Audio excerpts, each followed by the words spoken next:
Hi guys! Welcome back to our channel. So medyo matagal-tagal na hindi ako nakapag-upload. Medyo na-busy tayo kasi ang daming mga nangyari this past few weeks. And ayun, sobrang busy pero sobrang excited ko kasi i-share ko sa inyo yung medyo pinagkaabalahan namin ng very light. Pakainit ngayon, 2 PM pa lang. Kaya ganito, silaw na silaw ako. So ayun guys, pakita ko sa inyo kung bakit nga ba ako na busy at papakita ko sa inyo kung ano yung mga ganap dito sa buhay namin sa probinsya. Ito na guys, yung pinapasimulan naming kubo. Ayan, so marami pang dapat gawin dito. Ito pa yung ibang mga kahoy. So ito nga pala guys, ito yung dating in-upload ko na naglinis kami. Ito yung lupang pinamana sa amin ng mga magulang namin. And ayun nga, nag-decide kami na maglagay ng kubo. So ayan na siya, nasa gitna. And then nakaka-excite kasi next time sa paligid nito, ito yung mga isi-share ko sa inyong vlog. Dahil syempre magpapaganda tayo ng paligid natin, 'di ba? So ngayon nakakatuwa kasi nagsimula lang kami talaga sa pakonti-konti lang guys. Hindi ko alam kung ilang araw nang gumagawa. Pero ito yung kabuuan niya. Ayan, and bibili pa lang kami ng pangbubong at saka wala pa kaming mga pangdingding. Pero syempre, soon mabibili rin natin yan. So ito, ganito yung andito yung pinakapintuan niya. So tingnan nyo guys kung gaano ka-presko dito. Ayan ang aming bahay kubo. Ayan na siya. And dito excited na ako mag-ayos dito sa paligid. So ito yung sagingan din ni ate, nasa gilid lang ng bahay natin. First time namin na magpapagawa or nagpapagawa ng kubo. And this time, dito na to nakatayo sa mismong lupa na pamana sa amin ng mga magulang namin. So lahat kami excited, lahat busy, talagang kami dito, teamwork para matapos tong kubo na to. And sa ngayon, ito pa lang yung update niya. So medyo nabubuo na siya at konting-konti na lang, 'di ba? Inuunti-unti natin yan hanggang sa matapos siya. Ito naman yung sagingan na pinatanim ni ate.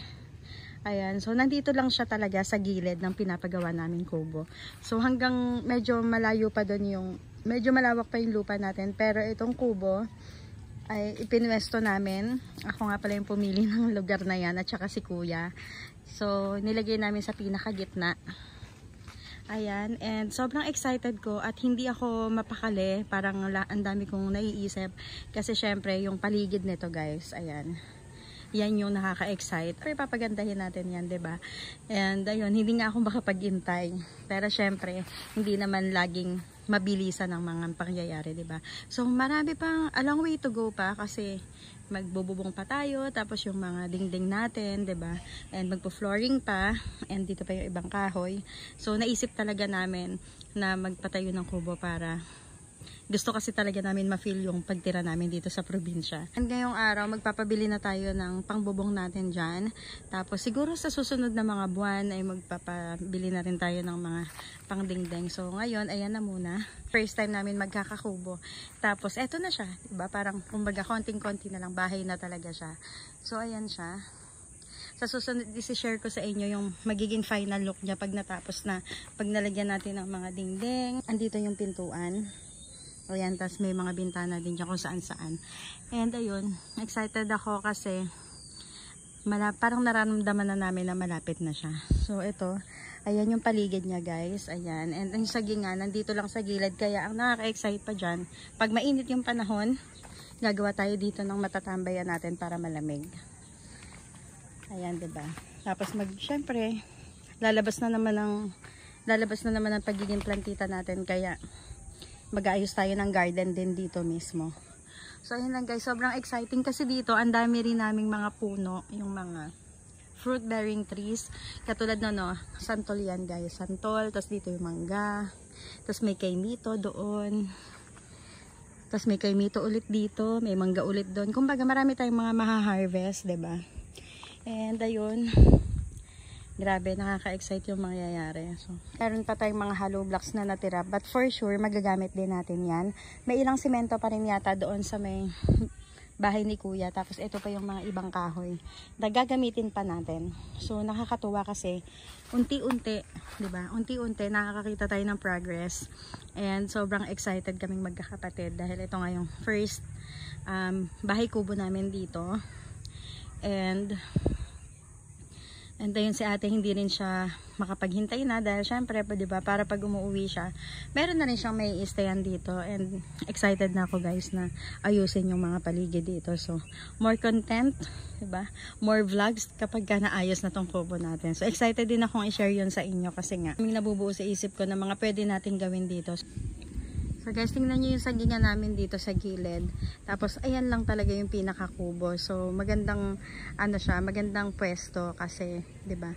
Meron tayong pahingahan na magagawa. Tapos gagawa rin tayo syempre ng garden palibot sa bahay. And basta marami pang mga mangyayari dito. At sobrang excited ko diyan. Pag naiisip ko pa lang parang patong-patong na yung mga ideas na naiisip ko. But for now, focus tayo dun sa kubo hanggang sa matapos natin. Ayan, pero konti na lang yan guys. So kinikilim na talaga namin na bago mag-end. So kinikilim na talaga namin na matatapos namin to. At sa susunod na uwi ni ate, syempre dito na siya didiretso sa ating bahay kubo. And ayan guys, sobrang excited kami and samahan nyo kami sa journey na to dahil sobrang sarap sa pakiramdam, sobrang saya namin. And dahil dito sa kubo na to, mas masishare ko sa inyo yung ganap at yung mga pamumuhay namin dito sa probinsya. So and guys, thank you so much for watching and sobrang init talaga ngayon. So kailangan ko nang pumasok. Thank you so much for watching and manood pa po kayo ng mga susunod ko pang vlog dahil mas maraming content, mas maraming vlogs to come dahil sa nangyayari na to at dahil sa sinimulan namin na to. So and guys, thank you so much for watching. God bless you all and I'll see you guys on my next vlog. Bye-bye! Oh. Ang dami pala. Hala, kuha ka ng mangga. Ang dami na. Oo. Guys, ang dami na bunga ng mangga namin. Yun.